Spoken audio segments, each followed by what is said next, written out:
If you had asked me a few years ago what I thought the hardest part of running a fashion brand would be, I probably would have said designing the clothes, creating patterns, choosing the fabric, coming up with design, and making sure the finished look looks exactly the way I imagined. But now that I've actually been running a fashion brand, I can tell you something. Designing the clothes is definitely not the hardest part.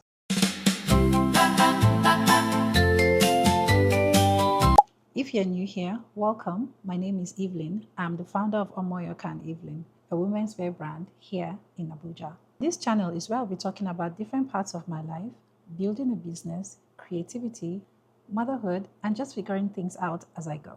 So today we're talking about business. And I'm not coming to you as someone who has built a huge fashion empire somewhere or someone who has all the answers. I'm here to share my experience. And there are things that you only learn when you actually have started running a business. I genuinely love designing. You can have an idea, sketch it, create a pattern, and suddenly you have something beautiful that didn't exist before, and the excitement comes. You're happy, you're proud of yourself. And then reality sets in. Can you create the design again? Can you be consistent? How much is the fabric? Can you find the fabric again? How much should you sell the piece? How much is production? What happens when your tailor makes mistakes? Or you, if you're creating the designs yourself? How long does production take? And how many pieces should you make? And then you realize the design is just the beginning. Because creating one beautiful piece is very different from building a business around that beautiful piece. Production will test you. One of the biggest things I've learned is that making clothes is not just about making clothes. There are so many moving parts. You have the fabric, pattern, cutting, measurements, sewing, finishing, fittings, alterations, quality control, and timing. And if one part doesn't go according to plan, it can affect everything. You might have a launch planned and then suddenly production is delayed. Or you discover that something you thought was perfect when you designed it doesn't look at all the way you expected when you're done creating it. And you have to make a decision. Do I fix it?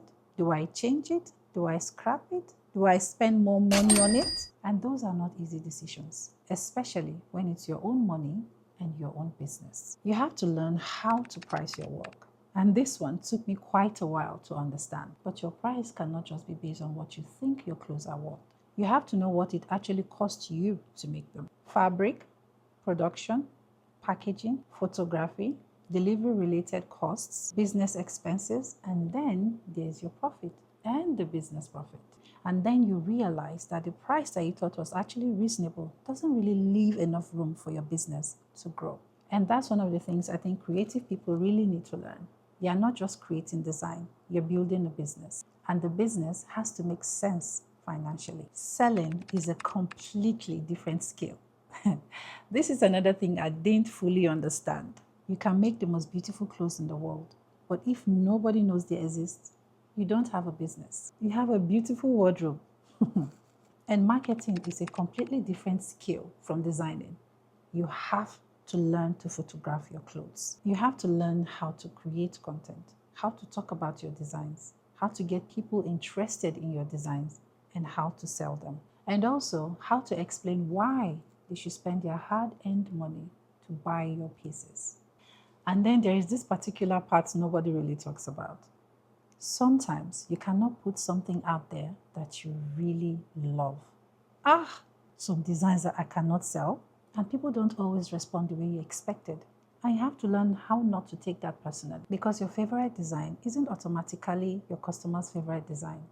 And you have to learn not to take that to heart. And that is a very humbling lesson. You have to stop being emotionally attached to every decision. This is probably one of the hardest lessons I've had to learn. When you design something, you become attached to it because you know how much thought went into it. You know what inspired it. You remember creating it. So when somebody doesn't buy it, you suddenly think they don't understand it and you're disappointed.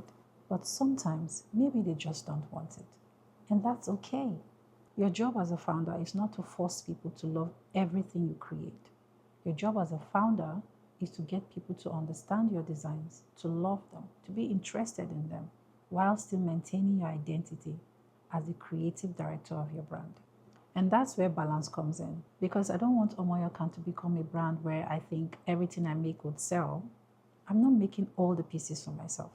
I'm creating a business. So there has to be a relationship between creativity and a customer. You have to do things you didn't sign up for. If I tell you the initial plan I had for Omoyokan, you would not believe me. That is story for another day. But right now, I've had to learn the hard way.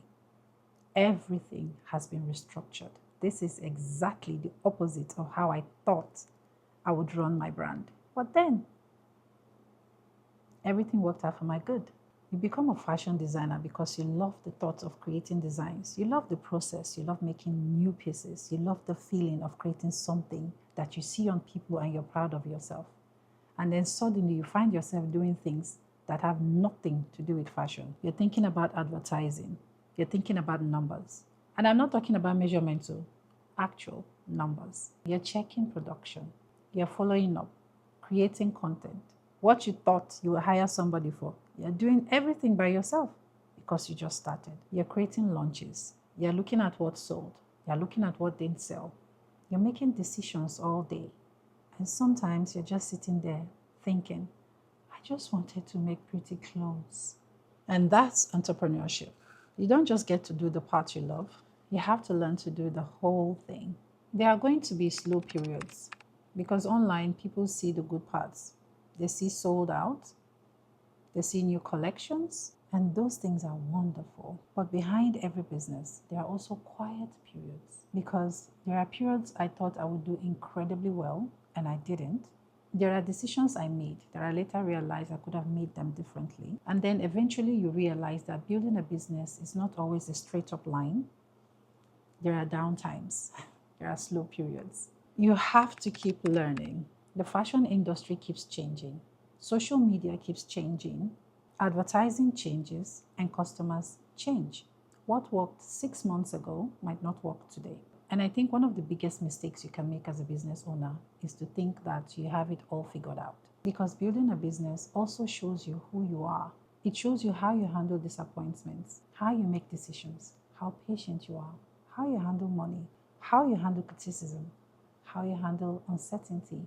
And that's a whole other level of learning. Because for all the difficult parts, there is something incredibly satisfying about building something that started as an idea in your head. I can look at a piece from Omoyokan and think, I thought about that. I designed that. I made decisions about that. I watched it become a product. And then somebody somewhere decides they want to wear it. That's satisfying. But I also wouldn't romanticize entrepreneurship at all. It's hard. It's really hard, but it's also worth it.